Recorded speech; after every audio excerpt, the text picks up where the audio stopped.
Remue ménage. Bienvenue dans votre émission Remue ménage. Nous voilà à la leçon 12 allant du 10 au 16 décembre. Le Rédempteur de Job. Or, il supportait les maladies qui auraient dû nous atteindre. Il subissait la souffrance que nous méritions. Mais nous pensions que c'était Dieu qui le punissait ainsi, qui le frappait et l'humiliait. Ésaïe 53, le verset 4. Grâce à notre Créateur, nous ne subirons pas la mort éternelle. Il nous a fait don de la vie éternelle. Complètement déprimé. Lisons Job 19, le verset 25. Job 19, verset 25.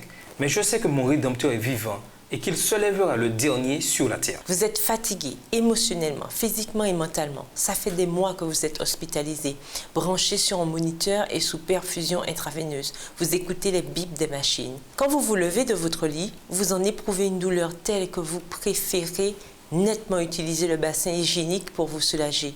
Votre famille est morte. Votre entreprise est en faillite. Si au moins quelqu'un vous comprenait, vous soutenait, ce serait plus supportable. Mais personne ne le fait. Votre meilleur ami dit « arrache ces fils qui te tiennent en vie ». Ça ne vaut plus le coup.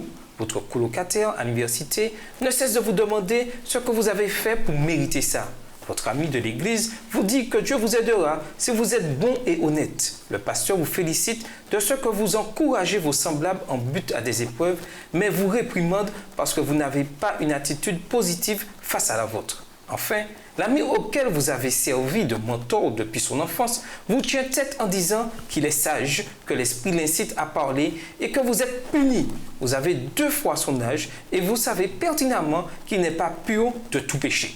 Vous avez fait de l'exercice et mangé sainement, aussi loin que remontent vos souvenirs. Vous avez lu votre Bible et prié quotidiennement. Vous avez savouré vos moments de méditation.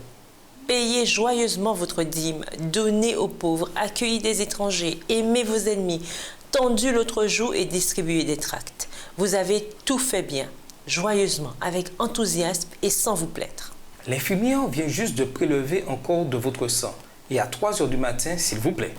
Dans plusieurs heures, vous devrez passer d'autres examens, d'autres tests. Vous êtes fatigué. Vous n'avez plus l'énergie de crier à Dieu. Une tempête fait rage dehors, tel un reflet de votre tourment. Tout à coup, vous l'entendez. Une voix se distingue clairement au-dessus de la tempête. Où donc te trouverais-tu quand je fondais la terre? Renseigne-moi si tu connais la vérité. Qui a fixé cette dimension? Le sais-tu bien?